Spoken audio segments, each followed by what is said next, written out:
very lucky to have Sir Mason Durie here from Massey University. We're at the Lowitja and NHMRC Research Translation Conference, and you gave a wonderful keynote this morning. So we just wanted to tease out some of the things that you spoke about in that, if that was okay. You talked about the dual responsibility in research. Could you elaborate a little bit about that for people who maybe didn't see you speak this morning?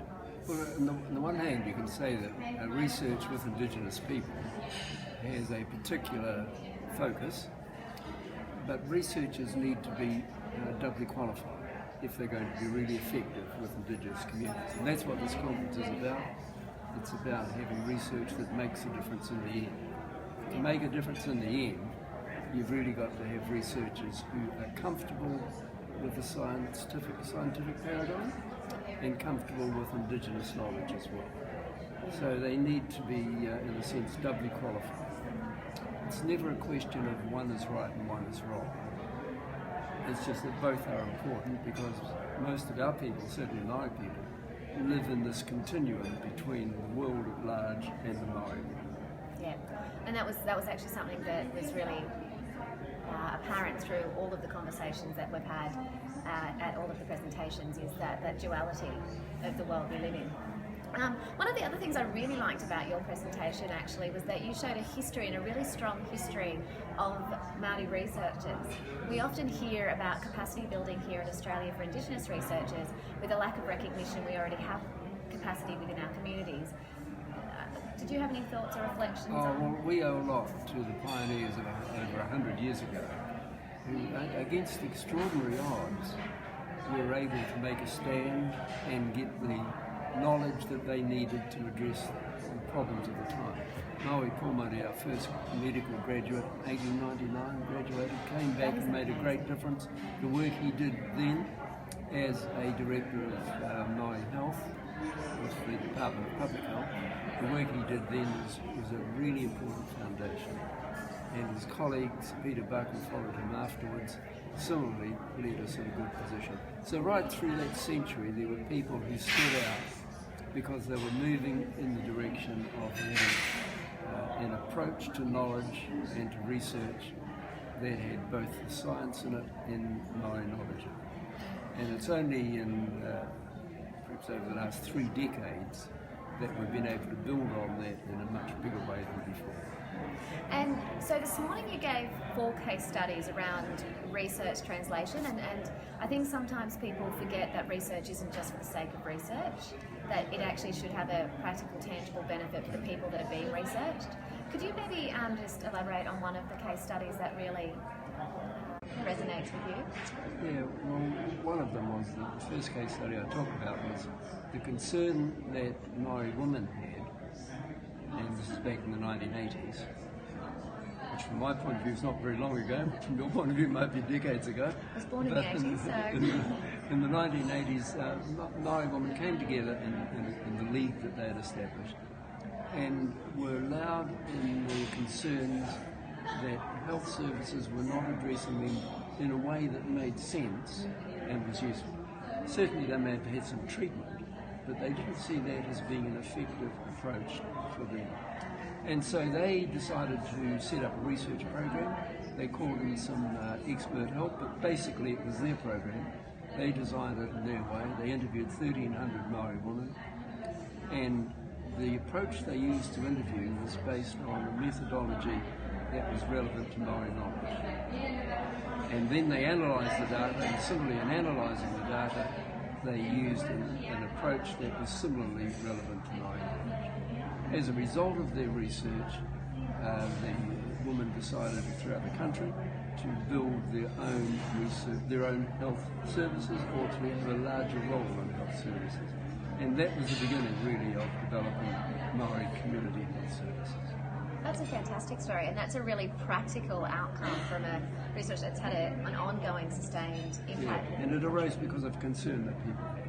Yeah. And so the task of the League was to be responsive to the women who were in their membership.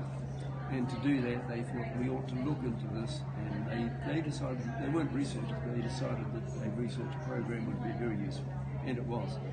No, that's fantastic. One of the things that's also been a common theme, which you've just touched on, of the conference has been the importance of Indigenous-led research for Indigenous communities. Can you just maybe explain to some people that may not actually understand why that's important, what being an Indigenous person working in your own communities does for the research and for the outcomes? Yeah, I think it's true in any culture. People from the same culture can relate much easier. There's a whole lot of intuitive responses. If I can give you an example about an American doctor that came to New Zealand, where the place I lived, and he said he sort of knew that it'd be different from Maori people, so he's on the lookout for what might be different.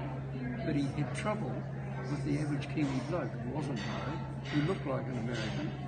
But when you talk to the average Kiwi bloke, you get a different response. So you say to the average Kiwi bloke, who's been sitting in the waiting room, nearly dead, what's wrong? And he's saying, well, nothing much, I'm just a little bit crook. Right.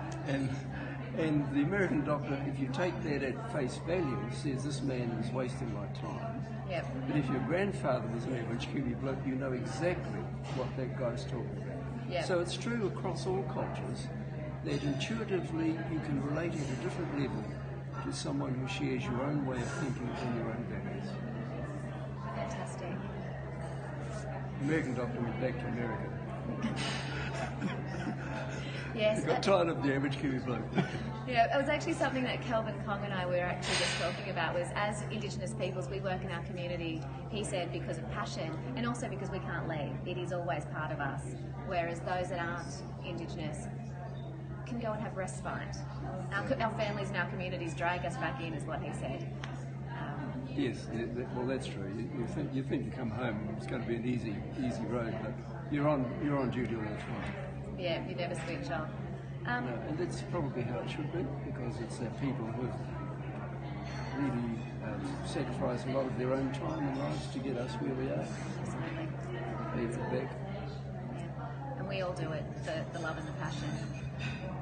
Is there anything you didn't say this morning that you thought, oh, I wish I had actually said that, or any key messages to people? Because you are, as Ian Anderson described you, the grandfather of public health. Yes, I heard him there. I thought he was saying a bit of a license there, because he looked just about as old as I did. I'm sure he'll be flattered to hear that.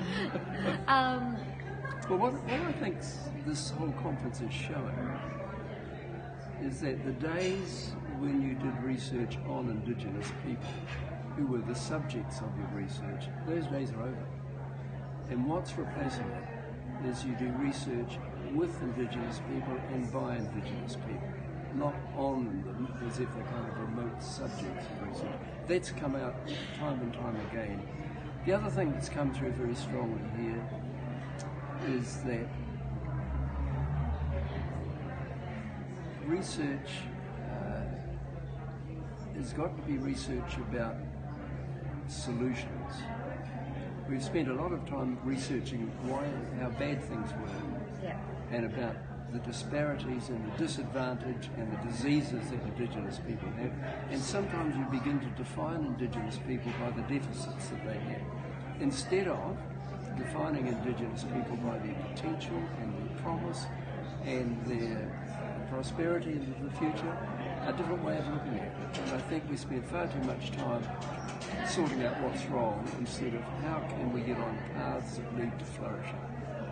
And it's interesting, Chelsea Bond talks a lot about deficit, and as Indigenous peoples we don't see ourselves in deficit. We see community, we see laughter, all sorts of other things, but then at times I've noticed that Indigenous peoples can actually embody that deficit and start to define ourselves and critique ourselves within that space. Yeah, and there's a danger in defining ourselves, but what's come through at this conference is that people are not defining themselves by deficits or disparities, but by the progress they're making, by the potential they have, and by the promise of their own future.